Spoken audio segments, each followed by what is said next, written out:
inicio a la presentación teórica, la ponencia de esta tarde. Me presento con ustedes, soy el doctor Arango, Marco Arango, médico infectólogo del Servicio de Infectología del Hospital Rebagliati de Salud. Tengo el gusto de estar con algunos de ustedes rotando ahí en el servicio. El tema del día de hoy que tengo que compartir con ustedes son dos ponencias que se me han asignado en este mes. La primera, que va a ser el día de hoy, es tuberculosis pulmonar y extrapulmonar. Eh, Vamos a hacer una presentación de lo que es estos temas y al final, si hubiera alguna duda, me pueden consultar o conversar, o si tienen alguna pregunta que quizás no se animen, les voy a dejar mi correo para que me lo hagan quizás de otra manera más, y se les pueda dirigir si se les ocurre después. Ya. Eh, este tema de tuberculosis ya muy probablemente lo han tocado en neumología, ya sé que han rotado ustedes por ahí, y es un tema que se ha tocado también a lo largo de esta vida de, de, de una profesión de salud, porque es muy conocido a nivel nacional por los problemas que vamos a citar. Entonces la agenda que vamos a tocar va a ser tuberculosis pulmonar, extrapulmonar, los métodos diagnósticos, tratamiento y otros casos quizás que puedan surgir. Para comenzar, hay que poder ubicarnos en el tema de epidemiología. Es importante siempre en la mayoría de enfermedades porque cuando ustedes hacen un trabajo o quieren hacer un impacto o algún tema de salud pública o algún proyecto de investigación o algo, o simplemente saber qué voy a tocar o qué voy a revisar para estudiar, tienen que saber qué de todos estos temas es lo más importante. Y para poder determinar esto, tienen que saber que cuánto representa en la población esta enfermedad, si es importante o no. Todas las enfermedades son importantes, pero hay unas que afectan con mayor frecuencia, lamentablemente, a algunos que a otros. La tuberculosis pulmonar, como inicio de generalidades, acá les dejo un artículo, bueno, es del seminario de Lancet del año 2019. Sacó una serie de artículos sobre la tuberculosis que me parece que son muy adecuados. Son de lectura rápida, son unas 8 o 10 hojas que les puede servir para revisar. Ahí les dejo la bibliografía. Pero para tener unas cosas basales es que a pesar de todos los problemas infecciosos, la tuberculosis a nivel mundial es la principal causa de mortalidad a nivel mundial. Esto le pongo un asterisco porque este dato fue antes de la pandemia de COVID. Quizás algunos datos variaron después de esto, pero antes de ello, la tuberculosis era la principal causa infecciosa, no de otro tipo de causa. Además, está relacionado al estado socioeconómico de un país, a problemas, a determinantes sociales que van a poder evaluar ya en ciclos posteriores. Es por eso que cuando vemos a los países tratar de erradicar la tuberculosis, no solamente es tratar a las personas, a los pacientes, sino que está relacionado al hacinamiento, a los servicios, al sistema de salud, a la alimentación, a la educación, y es la dificultad de eso, poder trabajar en todos estas aristas. Y por ello, los países con mayor carga de enfermedad son los países de bajo y mediano ingreso y los que están en vías de desarrollo, ¿no? A nivel mundial, los países, acá les pongo una lámina de lo que son los países con mayor incidencia de tuberculosis. En primer lugar, no es de sorprendernos que los países del África subsahariana y de los de Asia, eh, y los de Asia y Oceanía suelen ser los más frecuentemente afectados. Pero si nos damos un salto a América, los países como Perú y Bolivia tienen una tasa muy alta de incidencia de tuberculosis. Eso es lo principal, que a nivel nacional, a nivel mundial, somos un país referente de tuberculosis, tanto por los casos, también por sus presentaciones y porque comparado al resto del mundo, presentamos un alto volumen. Así también los episodios de recaída también son frecuentes. Y los también de muerte también son frecuentes. Es decir, tenemos principalmente nuevos casos de recaídas y de muerte en nuestro país, al igual, quizás un poco menor que en el África, pero comparado a países, eh, llámese de Norteamérica, de Europa, Australia, somos los siguientes en resaltar. Y en nuestra región, Sudamérica, somos, junto a Bolivia, uno de los primeros países. Y TTV MDR o resistente a rifampicina, también somos un país que encabeza la lista. Y por eso entendemos que siempre se habla de tuberculosis.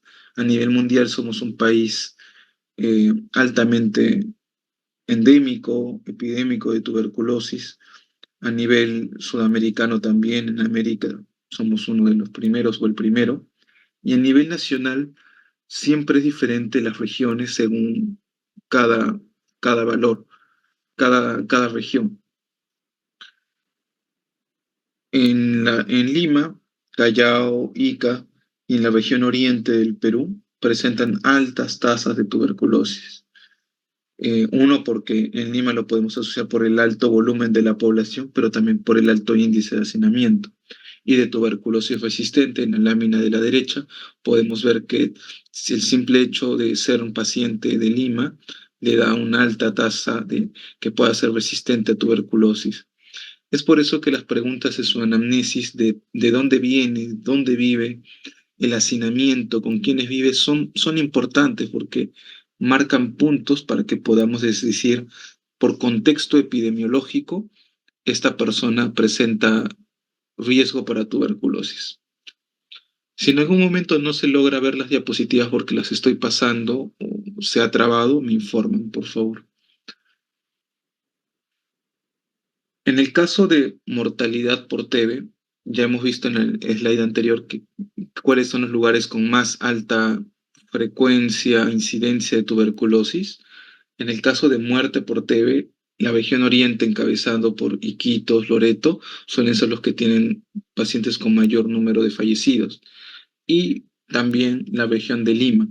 Pero siempre hay que considerar que esto es también por el volumen de paciente que manejamos.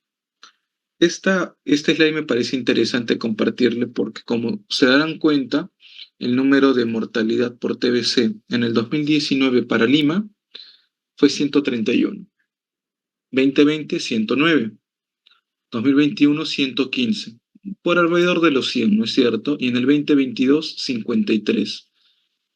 Es decir, uno podría decir un primer comentario que el volumen, la tasa de mortalidad de los pacientes disminuyó a la mitad, o es que los indicadores de reporte descendieron, o sea, no se reportó de manera adecuada, y cuál habría sido el motivo de que no se reportara de manera adecuada. Quizás una epidemia o pandemia que hizo una disrupción en los sistemas de servicios de salud, puede ser. Considero que hay muchos números que han sido infravalorados en el 2021, 22, 23. 23 ya se están retomando por el tema de lo que es la pandemia por COVID, porque todo se abocó a un proceso infeccioso en el cual ameritaba, pues, ¿no? Pero lamentablemente otras enfermedades se han podido descuidar.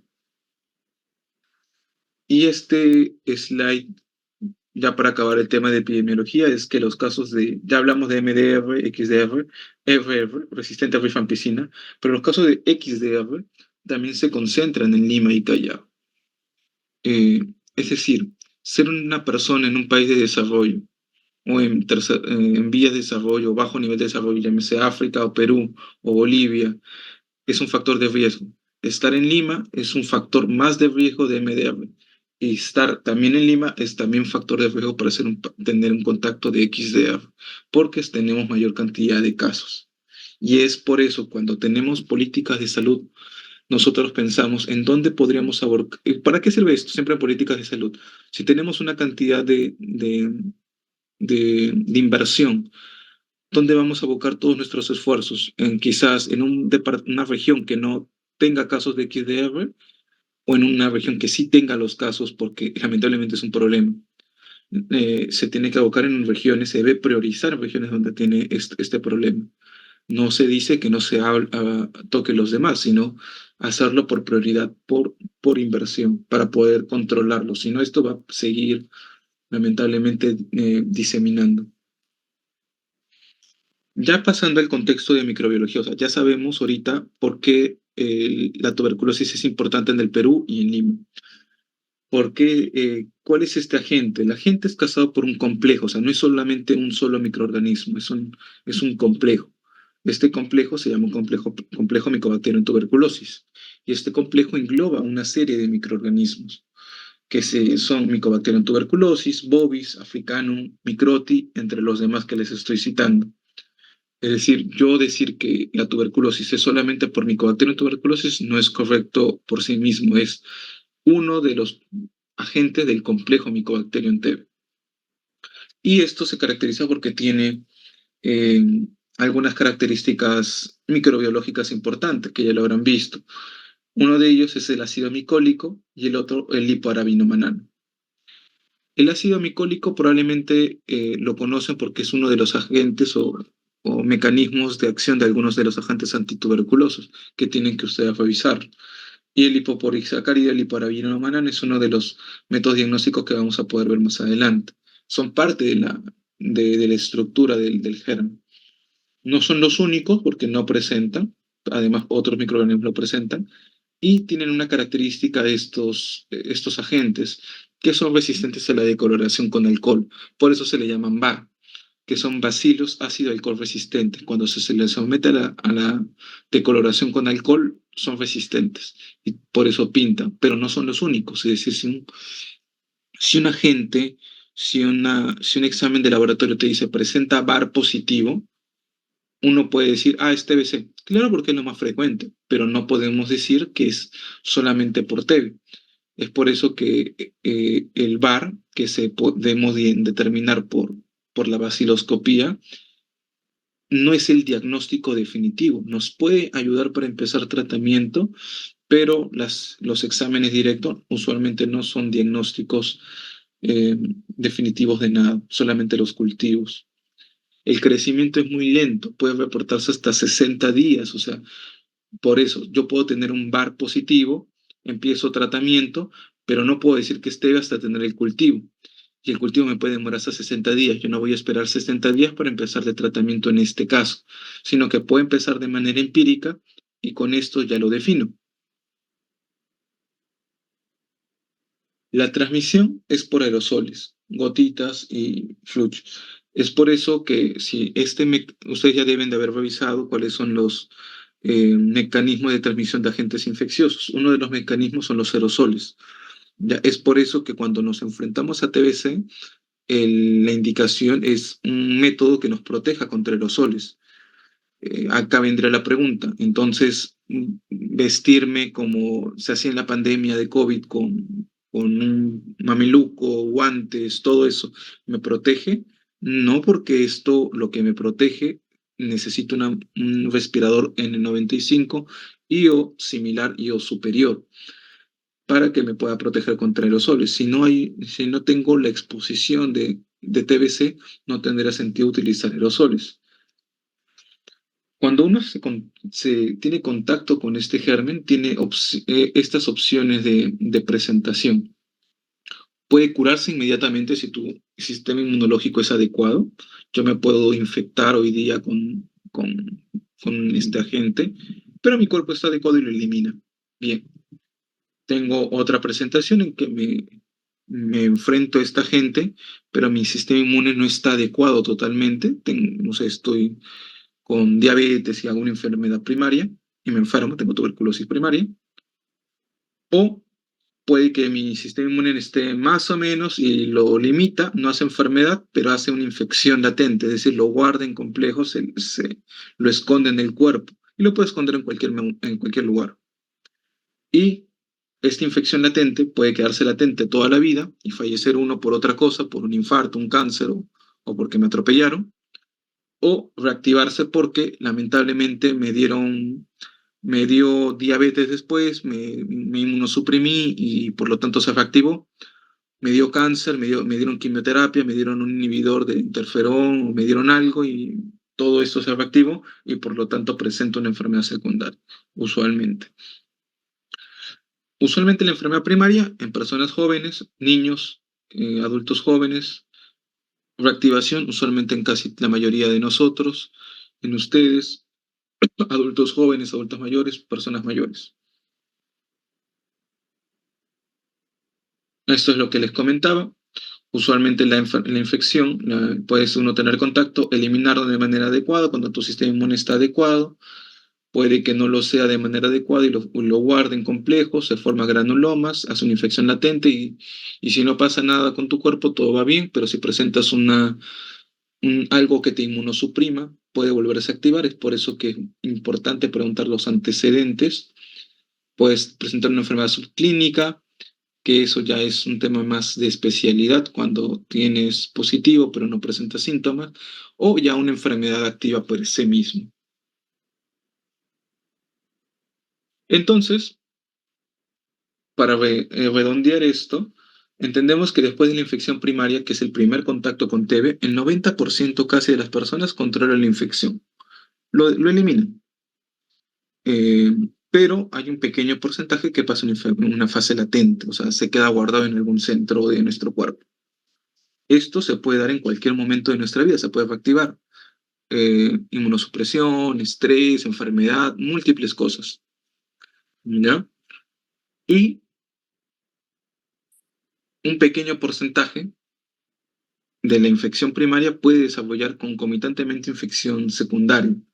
No es lo usual, ya que la infección primaria usualmente se queda en el pulmón, pero sí puede ser una siembra secundaria y presentar una tuberculosis secundaria además de una tuberculosis primaria. Pero lo usual es que de una infección primaria que se controló pase a una fase latente, esta fase latente se haya quedado guardado en algún centro, llámese sistema nervioso central, hueso, columna, corazón o algo, y de ahí se haya reactivado. Eso es lo usual. Una tuberculosis extrapulmonar usualmente es de una reactivación, más bien una tuberculosis pulmonar puede ser también de una reactivación como de una infección primaria. En jóvenes, en adultos, en personas muy jóvenes, menores de 15 años, quiero decir, usualmente es enfermedad primaria. Como les comentaba, 5 a 10, a 10 casos de infección por TBC es fracaso ya de la inmunidad innata, que es algo ya otro flujo del sistema inmunológico. Es usualmente en pacientes muy jóvenes, pediátricos, y usualmente no han tenido exposición previa a la TBC. También puede darse este escenario. Como sabemos, acá en el Perú la mayoría hemos estado expuestos a tuberculosis, pero hay países que no han estado expuestos porque no tienen pacientes con tuberculosis, así como nosotros. Puede ser que nunca haya estado expuesto, viene acá al Perú, está, no sé, un año haciendo alguna labor social en algún lugar adentro del Perú, no sé, Madre de Dios, algo así, que tienen también alta carga de tuberculosis, eh, y, y presentan síntomas y hace una infección primaria. Y yo les comentaba que usualmente eran personas jóvenes, menores de 15 años, niños, adolescentes. Pero también adultos se puede presentar, sí, no es lo usual porque necesitamos estos escenarios, que nunca haya estado expuesto a tuberculosis y que presente un contacto por primera vez y su sistema inmune no esté adecuado. Acá también hay algo que coloqué. A veces nosotros asociamos granulomas y necrosis con tuberculosis. Decimos, la mayoría ya ha brotado en medicina interna y cuando ven biopsias o resultados de patología dicen granulomas. Cuando uno dice granulomas, casi siempre lo asocian a tuberculosis, pero tienen que estar ustedes entrenados de que no todo granuloma es tuberculosis. Existen infinidad de causas que pueden dar, así que no siempre relacionarlo con lo mismo. Como les comentaba, reactivación de la enfermedad después de una infección primaria y la clínica. En las manifestaciones clínicas de tuberculosis pulmonar o de tuberculosis en sí, primero en una primera parte, da síntomas diversos, generales. llámese fiebre, pérdida de peso, sudoración, malestar, cansancio, porexia, astenia, puede dar cualquier molestia general, no específico. Si tiene tuberculosis pulmonar, puede enfocarse, además de esto, a localización pulmonar, que también puede ser diversa. Tos húmeda, tos con expectoración, dolor pleurítico, puede haber incluso hemoptisis, esto que son bajos de sangre, puede haber linfadenopatías a nivel pulmonar en el árbol bronquial, y si son extrapulmonares, según el lugar que afecte. Puede ser en columna una fractura, en corazón derrame pericárdico, en el riñón esto sangrado, depende de la ubicación, puede dar síntomas. Es decir, es una gran imitadora, como seguramente les han comentado a lo largo de su formación. Exámenes auxiliares según lo que yo esté sospechando, pero como les comentaba, si es tuberculosis pulmonar, tengo que pedir como mínimo un estudio de imágenes de pulmones, una placa de tórax para empezar. Si es tuberculosis extrapulmonar, yo tengo como base que para que haya llegado afuera del pulmón ha tenido que haber usualmente una infección primaria pulmonar que hizo una diseminación hematógena que el cuerpo controló de manera parcial. Es decir, usualmente pasa por el pulmón primero. Es decir, igual pediría una placa de pulmones, aunque yo piense que es una TBC de otro lado, porque quiero ubicar el sitio primario. Si, por ejemplo, tengo una tuberculosis en el riñón y le pido una tomografía en el pulmón y veo una cicatriz, unas bronquiectasias, un patrón de árbol en brote, probablemente eso me ayude porque ha hecho una reactivación pulmonar y ha hecho la siembra en el riñón. Eso es criterio epidemiológico, imagenológico. Estoy sumando puntos para basarme, porque a que me salga una baciloscopía positiva va a ser complicado. Recordar también que muchas veces las pruebas de esputo, que vamos a verlas, que son las baciloscopías o cultivos de esputo, eh, no suele tener un rendimiento alto. Cuando sale positivo, eso se diagnostica usualmente en la posta, en tu primer nivel de atención y se da tratamiento. Cuando llega a un hospital grande, como el que ustedes están votando, la mayoría de ustedes, llegan presentaciones raras, atípicas, los pacientes que ya han tenido usualmente 5 o 10 becas negativos, y eso no descarta que no sea tuberculosis. Es por eso que uno tiene que juntar puntos, o sea, hacer unidad clínica. Tiene pérdida de peso, vive en Perú, tiene contacto con familiares con tuberculosis, tiene una placa compatible y tiene una lesión en el riñón que me dicen que es un granuloma. O sea, por granuloma por sí mismo no me va, pero le junto todo, ya lo vendo como tuberculosis. Tiene 20 becas negativos, este TBC, y yo puedo empezar tratamiento como TBC por criterio epidemiológico. Eso sí se puede hacer. Y es usualmente lo que se hace en hospitales grandes, porque las presentaciones de TBC son usualmente aberrantes, raras. Otras presentaciones que pueden haber aparte de la tuberculosis pulmonar es la milia, que es usualmente la diseminación hematógena en la parte pulmonar. Y tuberculosis extrapulmonar depende de la presentación clínica del órgano afectado. Por ejemplo, este es un caso, una imagen de una tuberculosis miliar. Usualmente se llama milia porque presenta los granos de mijo a nivel pulmonar. Esto es diseminación hematógena. Usualmente los BK son negativos. Si es positivo, puede ser TBC pulmonar más miliar, no significa que uno no quite el otro, pero se ven puntos y hay que hacer usualmente continuación de la imagen tomográfica, o sea, subir y bajar los cortes de tomografía para no confundirlos con vasos, porque los vasos siguen. En cambio, si son micronódulos, se cortan, o sea, aparecen en una imagen y en la siguiente ya no. Tuberculosis, otra presentación, es la tuberculosis del sistema nervioso central, ya entrando en las tuberculosis extrapulmonares. La presentación más frecuente es la meningitis TB, pero puede haber otros tipos de tuberculosis a nivel del sistema nervioso central. Como le digo, da cualquier presentación, tuberculomas, aracnoiditis, mielitis, entre otras cosas. Usualmente, como le decía, sea una infección primaria, se controla, hay una diseminación y se queda en el sistema nervioso central.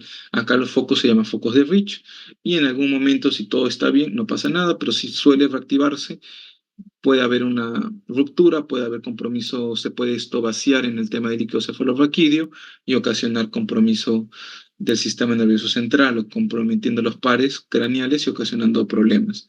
Usualmente inflamación de las meninges, paquimeningitis, entre otras cosas. Usualmente la punción lumbar nos puede dar hipoglucosvaquia, hiperproteinovaqui, predominio mononuclear. La vaciloscopía puede dar negativo, pero como les digo, eso no descarta. Pueden tener un paciente con 4 semanas de trastorno de sensorio, le hacen una punción lumbar, sale estas características, beca negativo, pero les dice que tiene un paciente, un familiar que está en tratamiento con TB, le ven la tomografía y tiene una cicatriz en el pulmón, muy probablemente que sea todo esto TBC de sistema nervioso central y amerita empezar tratamiento. Tuberculosis ósea, igual, la presentación más frecuente usualmente es a nivel de la columna, pero eso no quita que no pueda dar a nivel articular, a nivel de otros sistemas óseos o huesos del cuerpo. La presentación cuando se da en columna se conoce como mal de Pot y esto usualmente se caracteriza porque es dorsal bajo, lumbar alto y ocasiona lesiones y compromiso. Puede dar también tuberculosis urogenital, en la que se compromete el sistema urinario excretor y puede ser en la parte renal, urológica o en la parte genital. En la parte genital, la parte más frecuente es en el epidídimo o en las mujeres en las trompas de falopio. Y en la renal puede dar nefritis. Hay una característica, usualmente hemos hablado hace un momento que en hueso hay un nombre propio que usualmente les preguntan, mal de Pot, que es usualmente TBC óseo en columna. Y en tema renal, un nombre que les debería sonar es la tríada de Colombino, que es la hematuria con piura séptica ácida. Usualmente esto se da en TBC urogenital. No es que sea siempre. Si se da, puede ser que sea TBC urogenital. Si no lo es, no lo descarta. Y también cuando hacemos el examen físico, vemos que tiene un epididimo en granulomas y se pone el nombre como epididimo en rosario.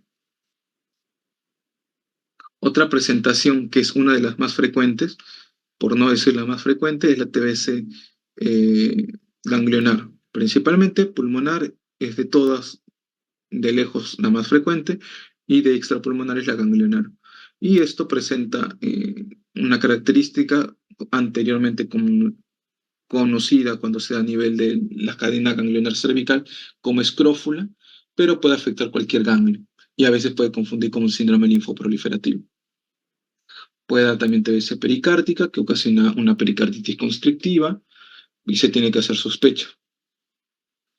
Por ejemplo, acá les presento una imagen. Este es de un paciente que estuvo hospitalizado hace un tiempo, en la que se ve el engrosamiento pericárdico. Esta es una lámina pericárdica, esta es la otra lámina pericárdica, y acá se ve un volumen. De buenas a primeras, uno no sospecha, ¿no?, que puede ser TBC pericárdica, eso es cierto, pero uno lo tiene que tener en sus diagnósticos diferenciales. Acá yo lo que sospecho es un derrame pericárdico y según la historia clínica me va a decir si es agudo o crónico. En este caso fue crónico.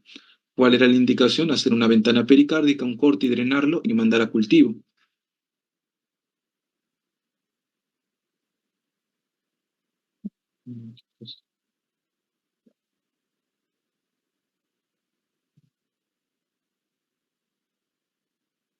Y en el acto operatorio, lo que ven del año 2022, ven que él tiene una efusión pericárdica de 700 centímetros cúbicos, pericardio engrosado, y ven en el corazón siembras gaseosas, o sea, en calcium, que eso es también característico de TBC, son como granulomas, pequeñas nodulaciones blanquecinas, grasosas, que están dependiendo del lugar, en este caso el corazón.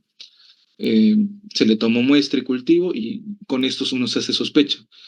eh, Puede que el cultivo sea negativo, el cultivo va a demorar acá 60 días, probablemente 42, 60 días o menos si sale antes, pero uno no va a esperar, si ya tienes la patología, si ya tienes la clínica, porque es un exudado, fue un exudado pericárdico crónico con características visuales de siembra, es usualmente TB, tienes que empezar tratamiento.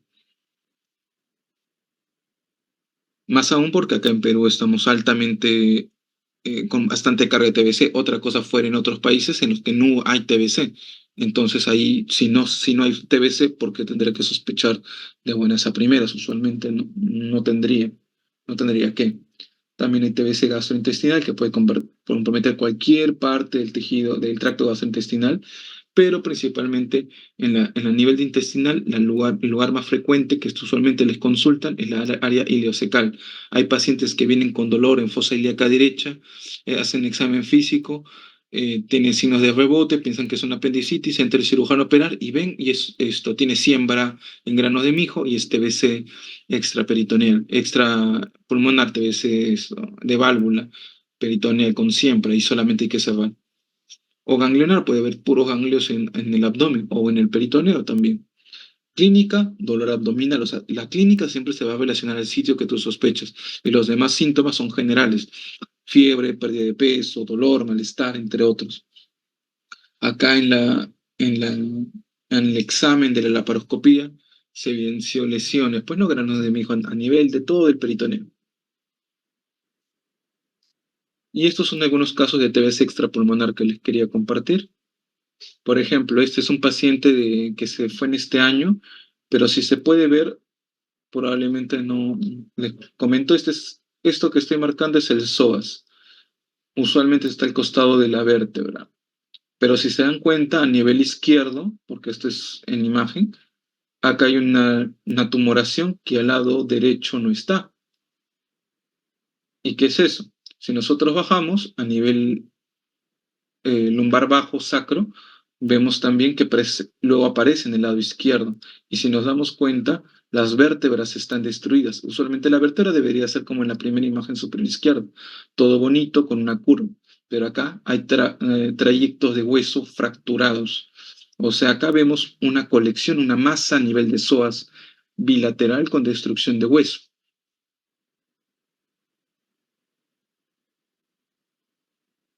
Esto persiste, ¿cómo vamos?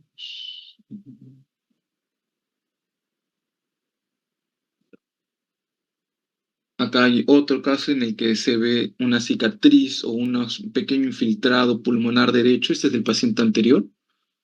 Pero como se dan cuenta, o sea, yo sospecho acá que hay una destrucción ósea, a masas en el psoas. Y yo digo, ¿cómo llegó esto acá?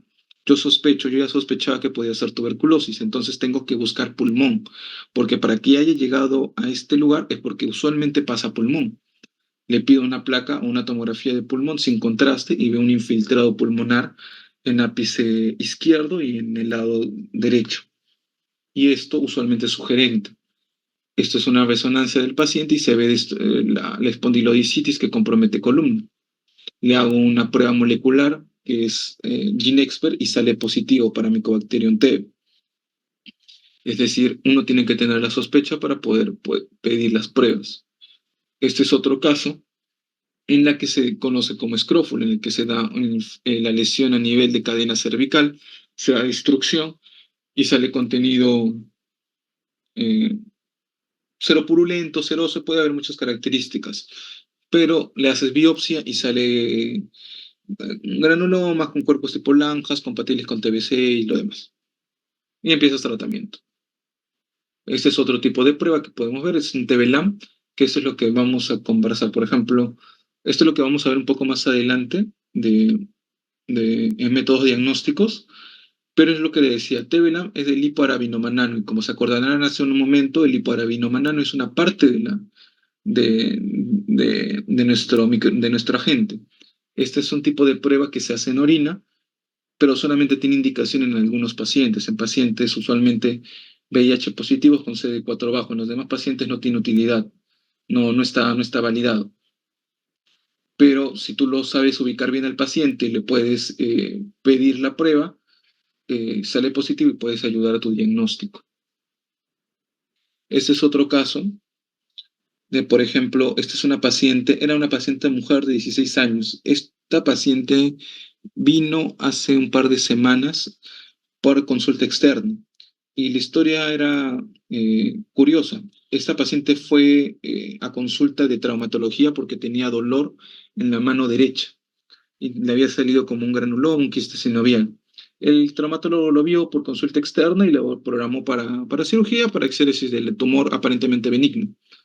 En el acto operatorio, el traumatólogo describe tejido de aspecto cerebroide intersal metacarpiano de mano izquierda. le hacen resección y lo manda a patología. En esta oportunidad sí lo mandó. Siempre tenemos que poder, eso tiene que ser un concepto de buena práctica clínica para todos ustedes, estén donde estén, toda patología que ustedes tengan, toda muestra, mandarlo a patología y mandarlo a cultivos. Esto lamentablemente no fue a cultivos, solamente lo mandaron a patología. ¿Y se puede rescatar después? No, porque si tú lo mandas a patología, lo metes un frasco de informol, matas todo y lo mandan a biopsia. Como acá no se sospechó, no se supo. Así que si lo hubiéramos mandado a cultivo, hubiéramos sabido si creció o no. Pero, ¿qué es lo que nos dice la biopsia? Osteomielitis granulomatosa con necrosis tipo gaseoso de probable etiología tuberculosis. Es decir, esta lesión en la mano era un proceso, una presentación atípica de tuberculosis extrapulmonar con compromiso óseo. Vamos a poder saber si es sensible o resistente, no, porque nunca se mandó a cultivo, solo se mandó a patología. Pero tenemos que siempre considerar que las presentaciones de tuberculosis aquí en nuestro medio suelen ser siempre aberrantes y de cualquier tipo de forma.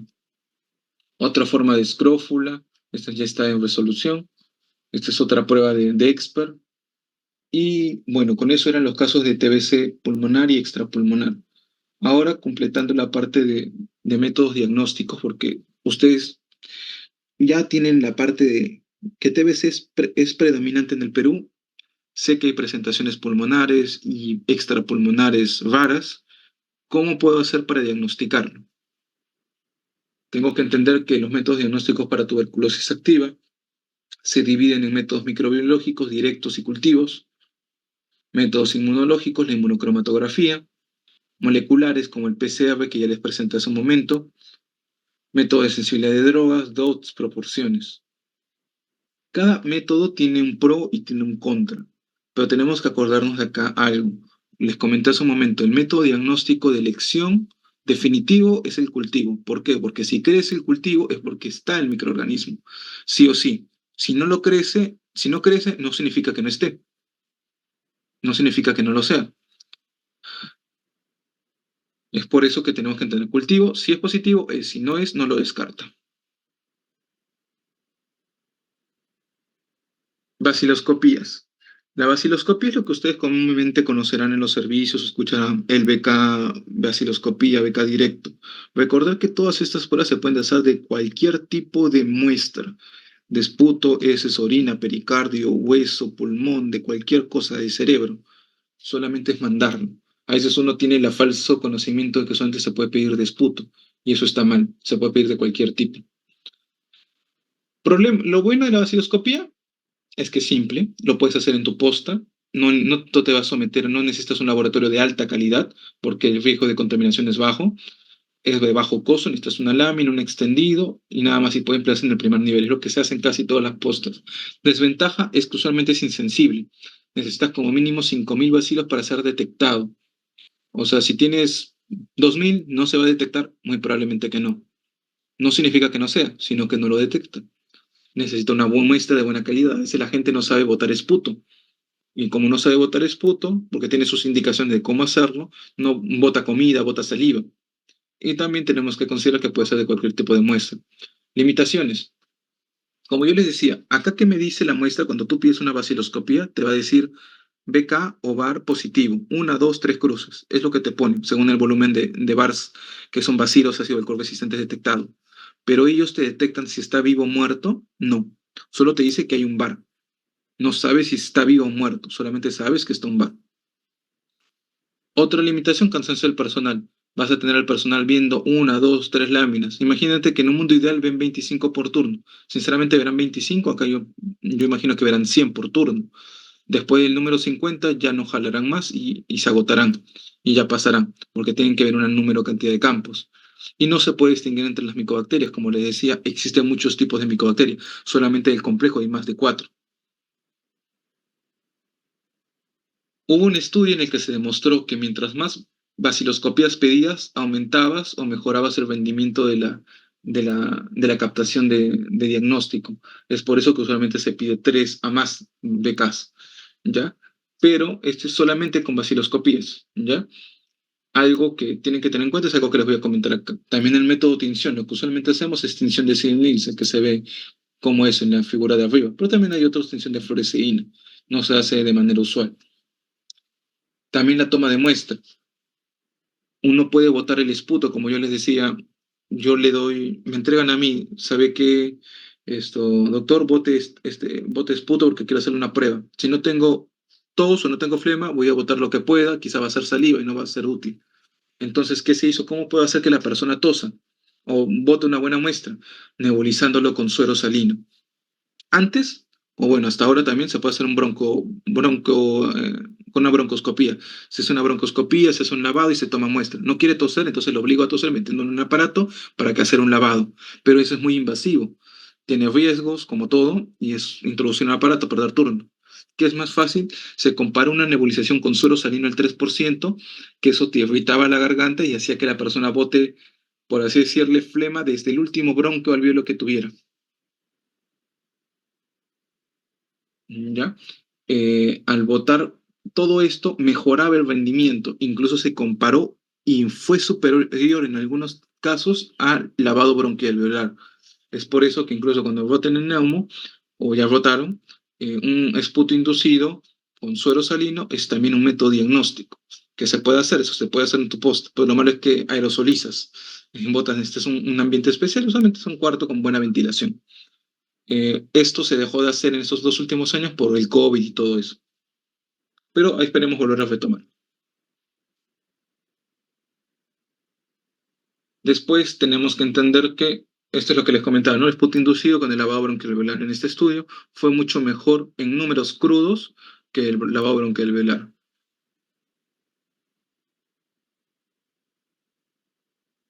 Ya. Lo otro que les quería comentar es el cultivo. El cultivo no es lo mismo un BK directo que un BK cultivo, porque el procesamiento es diferente.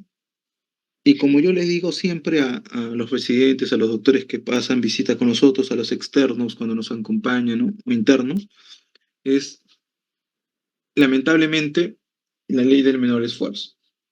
Hemos tenido casos en que hemos pedido un BK, baciloscopía directa, salió VAR positivo, pero lo mandamos y no hicieron cultivo. O sea, no sabemos si es sensible o resistente. Y cuando preguntamos por qué, es porque no lo pedimos. O sea, el laboratorista, el tecnólogo que lo procesa nos dice, no, es que no se pidió.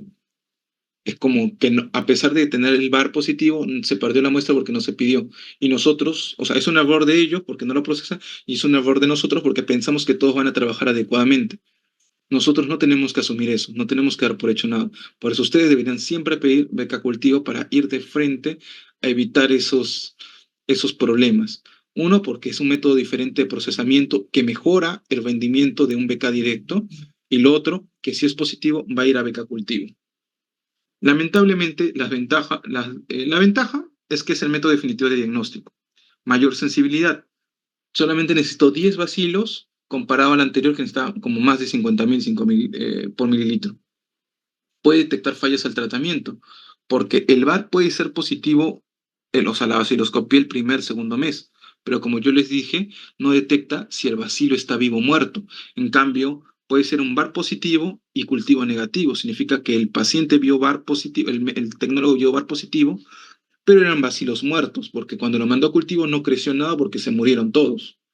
Es decir, yo puedo detectar que es una falla, puedo diagnosticar TBC extrapulmonar, permite la detección de especies y subespecies, su sensibilidad, o sea, es un método más fino. Lo desventaja es que necesitas medios de preparación laboriosos, necesitas un laboratorio un poco más de alto, no puedes hacer un nivel uno, no puedes hacer una posta, tiene tiempo de incubación prolongada, como decía, de 42 a 60 días. Usualmente en tu posta, cuando estén en serum, lo hacen quieren pedir un beca cultivo, lo guardan en su frasco y coordinan con su centro de salud para mandarlo en su moto, en su courier, o ellos pasan fin de semana a recogerlo, todo eso. Necesitas un laboratorio B2, B3, que es nivel de seguridad, y un equipo mínimo entrenado. Los medios, existen muchos medios, pero probablemente los medios que deben de saber sí o sí, que es el medio de lo Weinstein-Jensen o el medio Gawa, y los medios selectivos son como los MIGIT. Los medios de cultivo como MIGIT son medios líquidos. Aumenta el tiempo, o sea, aumenta la capacidad de detección. Ya no se basta 60 días, sino lo puede detectar hasta 42. El problema es que necesitas medios limpios, o sea, muestras limpias. No puedes mandar un absceso necesariamente porque se contamina. Tienes que hacerme cosas limpias, o sea, tejido, cerebro o esputo si sabes que no tienes ningún otro problema. Estos son los medios de Weinstein-Jensen o Gawa. Este es el medio Du Bois, que es un medio de enriquecimiento para tejido usualmente de limpio, no contaminado de TBC. Estos son métodos inmunocromatográficos. Cuando uno piensa, seguramente les ha pasado, se fue, ya, escucharán, ¿no? Voy a pedir una ELISA para VIH. Y cuando piden ELISA, piensan que es esa tirita cassette que es para VIH. No, estos métodos se llaman métodos de inmunocromatografía, que existe para cualquier tipo de prueba o cualquier tipo de proceso infeccioso que uno lo haya validado y lo haya hecho en laboratorio, ¿no? ¿En qué consiste? En una parte está, incluso esto está en las pruebas de embarazo. Es una parte orocoloidal que va con un marcador, cae el antígeno, que es la cepa del Mycobacterium a estudiar, probable, y puede teñir si es positivo o no, que me puede decir si es del complejo o no es del complejo.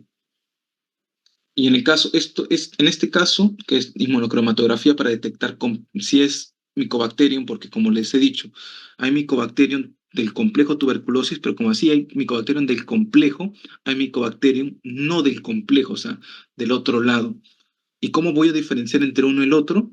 Porque este dispositivo, este examen de inmunocromatográfico me va a detectar la MPV 64, que está en algunos que en otros no. Métodos moleculares, ahí tenemos las pruebas de reacción en cadena, tenemos pruebas en línea como pruebas moleculares en cassettes, ahí tenemos el genotype, Inolipa, y este, por ejemplo, es el genotype, es similar a las tiras que les comentaba de tiras helicoidales de metilcelulosa, que lo cubren a través de una lámina, pero se hace con extensión de pruebas moleculares, es algo combinado. Y según lo que marque, uno puede decir, tiene la banda 9, es un micobacterium intracelular, o pintó el 10, el 13, eso 10 y 12, y eso pintó para el Kansas. Esto se hace en laboratorios pues, más especializados como INES o hospitales súper grandes. Y así como esto, yo puedo ver Mycobacterium así rápido en la anterior slide, complejo como no complejo, pero acá puedo ver si no es del complejo, qué tipo es. Intracelular, Kansasi, chelonae, abscesos, entre otros. Y también puedo ver si es resistente o no. Puedo determinar si es resistente a rifampicina, si es resistente a isoniazida, según lo que me compete. Considerar que si es resistente a isoniazida, tiene que marcar INA o CATG positivo, o si es rifampicina es RPOB, que eso es cultura básica que tienen que saber todos ustedes. Ya es mínimo poder definir eso. ¿Y para qué me sirve eso? Porque si tiene los dos, voy a poder decir este debe ser sensible o no, este debe ser resistente, MDR, sensible o resistente. Y también con este tipo de pruebas hice una versión 2 para hacer con levofloxacino y canamicina, que son solamente segunda línea, que son y quinolonas con GIRA, RBS y otros genes. Pero eso ya más de especialidad. Tienen que saber que hay de ISO y RIFA y los genes que son de cada uno. Eso es lo más importante.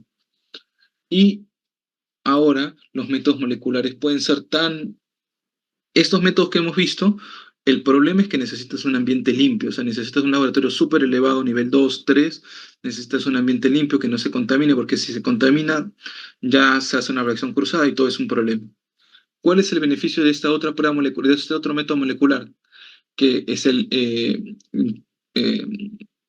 que es portátil, que es más individualizado, y a veces uno piensa, GeneXpert, TBC, ¿no? Uno piensa que GeneXpert es TBC. No, el GeneXpert es una marca, ¿ya? A veces como uno decimos, Frigidaire es una marca, como refrigerador, todas esas cosas. Como tenemos la mala costumbre de sociabilizar algunas cosas por marca, que todo es lo mismo, no. GeneXpert es una marca, porque hay GeneXpert para T, para hepatitis, para VIH, para todo. Es una plataforma. GeneXpert para TB lo que hace en esta máquina portátil, porque esta es para centros de salud, se toma la foto para que vean que es tan pequeña como una laptop. En esto entra 4 muestras. En una muestra tú metes la muestra con los marcadores que ya tienen adentro, no tiene contacto con el personal y en 3 horas te da el resultado. Uno, si se detectó o no eh, la TBC, y dos, si es resistente o no a rifampicina. Solo a rifampicina en esta máquina, ¿ya? Ya en hospitales más grandes hay para 64 o más tamaño, pero se ha diseñado esto para poder hacer trasladar la tecnología a centros más alejados, porque, como les decía, un cultivo necesita un hospital nivel 2 tres. Si uno está, no lo sé, en un lugar bien alejado, Madre de Dios, Ucayali, y vamos a hacer un laboratorio grande, lo van a mandar al INS. En cambio, si le mandas esta plataforma, lo va a poder determinar en ese momento en 3 horas. Pero considerar que la sensibilidad es baja en algunos métodos, salvo en articulación, pero la especificidad es alta. Es decir, si es, si no es, no lo descarta, ¿ya? Como el cultivo. Debido a su especificidad alta, tiene un valor predictivo positivo alto y un valor predictivo negativo bajo, dependiendo de las muestras, obviamente. Y también se diseñó lo que es el Expert, este es el Expert TV, el que le comentaba hace un momento, y hay un Expert TV Ultra. Vamos a ver cuál es la diferencia en un momento. Y también hay métodos de toxinoresistencia, o sea, para eso necesito el cultivo. Pongo en placas Petri diversas concentraciones de los antituberculosos y veo en cuál crece y en cuál no para poder decir cuál es resistente o no. Este es el método gold estándar para determinar resistencia. Para saber si tiene TBC o no es el cultivo, pero para saber si es resistente es el DOTS, el método de proporciones. Desventaja que necesitas tener el cultivo vivo. O sea, necesitas un laboratorio de seguridad nivel alto, no lo puedes hacer en cualquier lugar. Y por lo tanto te puedes enfermar, por eso no se hace en cualquier lugar. Por ejemplo, en este caso está visualizando, sembró en cada pocillo el Mycobacterium y vio si creció, ve los cordones. Pero si se dan cuenta, está de una forma casi directa con estos eh, aislamientos y se puede enfermar, por eso no se hace en cualquier laboratorio. Baciloscopía directa, como les decía, puede detectar 50.000. Cultivo, 100 bacilos. El genotype, 150, alrededor casi siempre, ¿no? Expert, 130. O sea, un expert es igual casi que un cultivo. Pero ¿cuál es la diferencia? Que el expert me puede dar el resultado en 3 horas, el cultivo me demora buen tiempo, hasta 60 días te digo, pero puede ser en 1 o 2 semanas. Pero beneficio del cultivo que me dice resistencia, que me puede sacar de todos, pero el Expert ahorita solamente lo tenemos para rifampicina y el Expert Ultra puede, la mejoría de comparar a los demás es que con 10 vacilos puede decir usted si es o no es, o sea, mejora la sensibilidad. Y otros métodos ya para tuberculosis latente, el TCT, que es la prueba intradérmica eh, de tuberculina con el PPD, que determina el problema de eso, que acá en Perú no nos sirve mucho porque todos hemos estado vacunados más del 90% contra BCG y detecta que has estado expuesto, pero no te dice contra qué. Y hay otros métodos un poquito más caros, SIGRA, que suele ser como un PPD un poco más caro, pero tienen ciertas limitaciones solamente para algún tipo de población. Usualmente que van a ser trasplantados o que van a recibir un tipo de anticuerpo, o tratamiento anti interleuquina 20 más o menos. Manejo, tratamiento anti-TB como siempre, pero siempre hay que evaluar al paciente, necesidad de corticoides. Necesidad de corticoides, acá te lo englobo en que solamente hay pocos escenarios en que necesita corticoides un paciente con TBC, sistema nervioso central y pericarditis o TBC miliar. Lo demás no necesita. Duración depende de lo que estemos tratando. Aislamiento respiratorio, obviamente, porque si no va a contagiar. Soporte nutricional adecuado y evaluar las comorbilidades. Los pacientes la TBC está muy relacionado, como les comentaba, a países en vías de desarrollo, pero también está relacionado a la población con infección por VIH y a los pacientes con diabetes, ¿ya? Y a otros pacientes oncológicos. Pero usualmente esos dos grupos están con un alto volumen. También a los pacientes que fuman. Esta es una línea de tiempo de la creación de los fármacos antituberculosis y los que tenemos ahora. Los principios de la terapia tenemos que considerar que se encarga de reducir la carga bacteriana. Queremos que no disemine, no queremos que transmite y no queremos que haya resistencia. Es por eso que usualmente damos 4 drogas para tratamiento anti-TB, ¿ya? Porque hacemos un acúmulo sinérgico de las tasas de mutación para evitar que esto suceda y no haya resistencia. El esquema se llama esquema sensible, si yo pienso que es una TBC pulmonar. La primera fase es de 2 meses y la segunda fase de 4 meses. La primera fase diaria y la segunda fase 3 veces por semana. ¿Ya? Isoniazida, fetambutal, piracinamida. Las dosis es por kilo de peso, siempre hay que pesar al paciente. Muy pocas veces veo que en la historia clínica pesen los que hacen la historia de los pacientes, pero hay que hacer porque siempre tiene un motivo, 5, 10, 25, 20, según un kilo de peso. Pero esto es esquema sensible, dura 6 meses en casi todos, excepto en pacientes con TBC extrapulmonar, como miliar, sistema nervioso central, osteoarticular. TBC cutánea, no, 6 meses. TBC, no sé, de ojo, 6 meses. Pero ojo, interés nervioso central. Ya. TBC renal, 6 meses. Por eso, solamente en miliar, sistema nervioso central y osteoarticular, la duración no es 6 meses, aunque sea sensible. Esto va para 12 meses, usualmente cuando pensamos en esquemas sensibles. Y ya pasa a ser diario, ya no es interdiario. Corticoterapia, como les decía, solamente en 3 escenarios: meningitis, pericarditis y miliar, y también puede ser para prevenir iris. Y se tiene que dar por kilo de paciente y desescalar de manera progresiva. TBC-VIH, tienen que considerar que hasta hace unos años se daba 7, 9 meses, pero ya a partir de un tiempo ya por fin homogenizamos temas y se encarga que TBC y VIH esquema sensible 2, 4 meses de manera diaria. En TBC pulmonar no VIH es interdiario la segunda fase. Y tienen que saber estas definiciones: TBC-MDR resistente a ritonecina o rifampicina, TBC-RR resistente a rifampicina, pre-XDR, MDR más resistente a rifampicina o resistente más una quinolona, y XDR a un grupo A, como viraquilina y linezolid. Antes, el grupo A lo utilizaban en un inyectable, o sea, para decir XDR, decían tenía que ser quinolona en un inyectable hasta hace unos años, pero ya desde hace un año, año y medio, 2 años, ya los del grupo A se han cambiado a viraquilina o linezolid, y para que sea XDR tiene que ser uno de estos, por eso la mayoría puede ser el pre-XDR. Y poliresistente si no entra ninguno de estos dos, ninguno de los anteriores. ¿Y por qué nos sirve esto?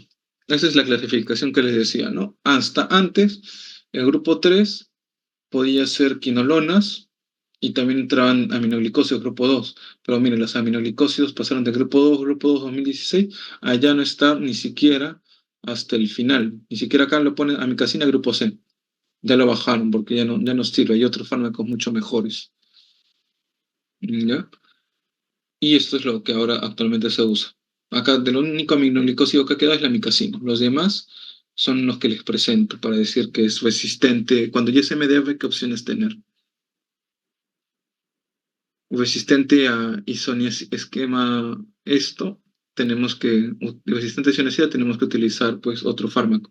Considerar acá que MDR, resistente a isoniazida de rifampicina, y por ende, iso y rifampicina es el núcleo básico de todo el esquema antituberculoso.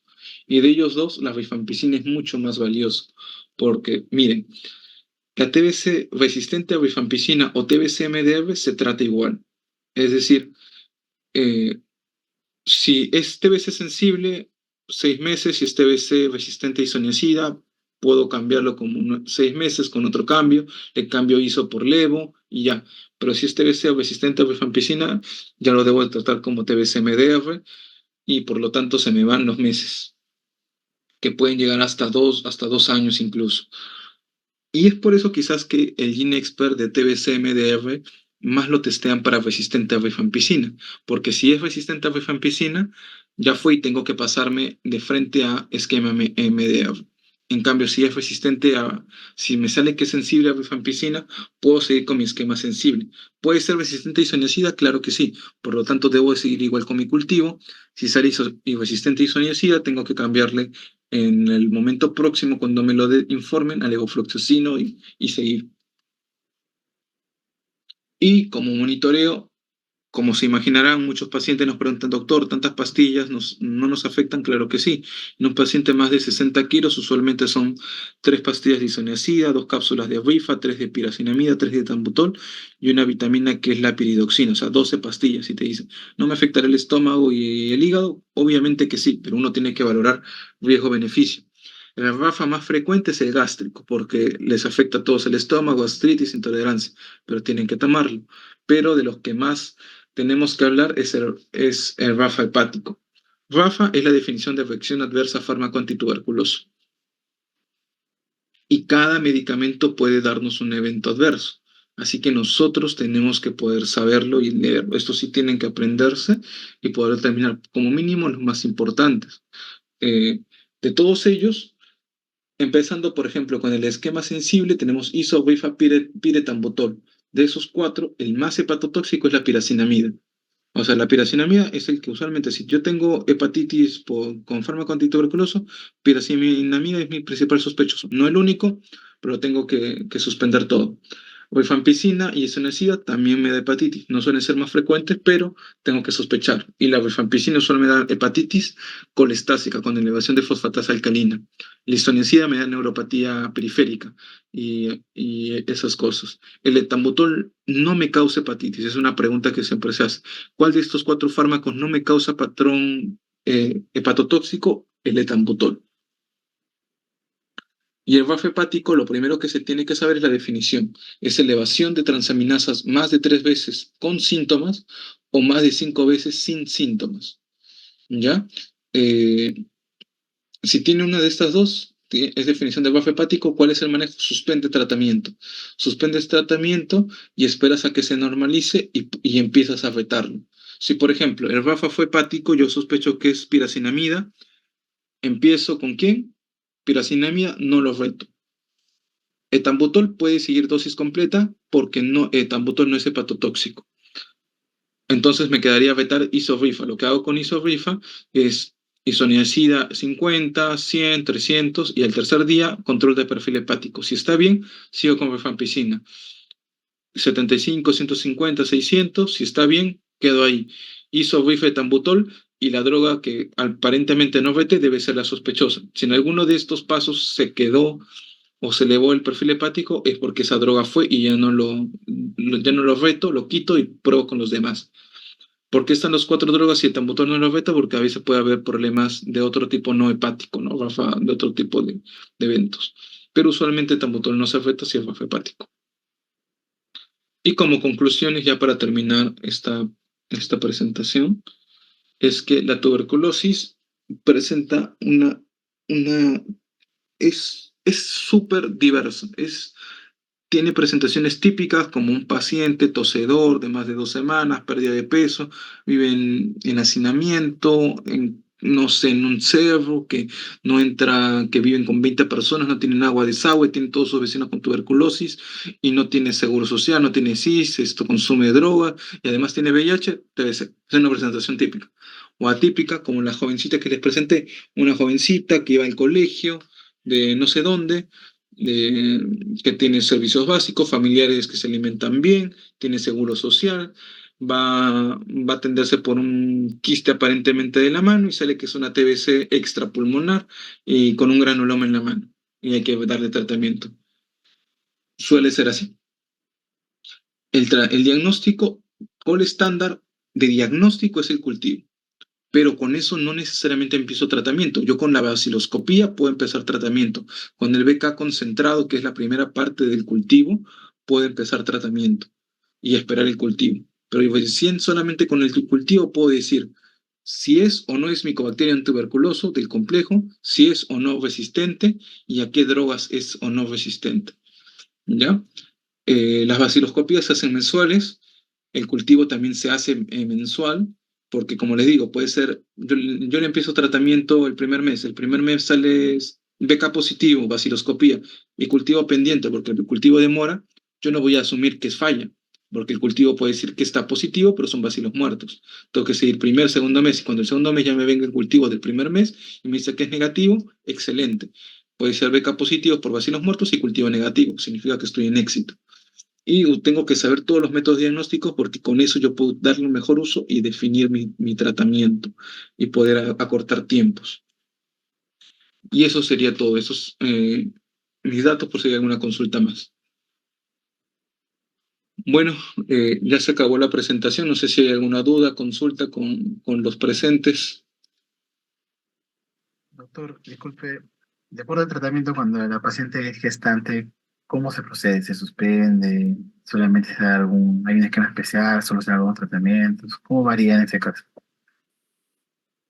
¿Qué tal? Me dices tuberculosis sensible en gestante.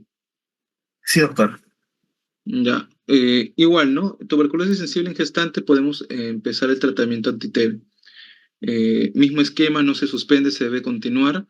Vigilar igual perfil hepático, porque por la misma gestación puede elevar perfil hepático, puede confundirnos. Y como yo les decía, más bien voy a volver a compartir creo que es. Se ve las diapositivas, ¿no? Sí, doctor. Ya, ya, debe ser, ¿dónde está? No quiero que entren.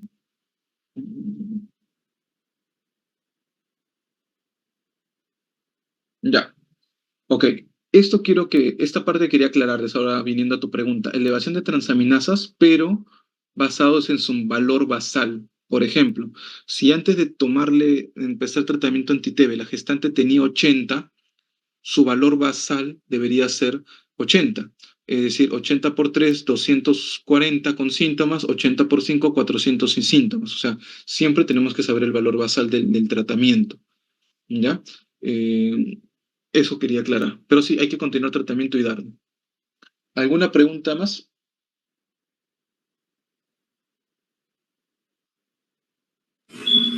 Doctor, Sí. se trata de la TB extrapulmonar o sea, en cuestión de tiempo, el esquema de tratamiento va a ser igual para todos los órganos independientemente de cuál sea afectado o va a haber algún órgano en especial a diferencia de otro que requiera más o menos tiempo de tratamiento. Sí, claro, como comentaba, el tratamiento varía. La duración, si es TBC extrapulmonar, en la mayoría puede ser 6 meses, pero excepto en estas tres presentaciones, miliar, sistema nervioso central o osteoarticular, suele ser de 12 meses, o sea, se prolonga, va hasta el año, siendo esquema sensible. Yo digo TBC esquema sensible, o sea, sensible isoniazida, rifampicina, piracinamida, tambutol. Otra cosa fuera si fuera resistente, que ahí el tratamiento nos vamos por más de un año, año y medio, 2 años, hasta más, hemos visto.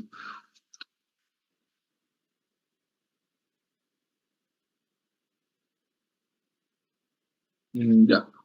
¿Alguna otra pregunta, consulta adicional?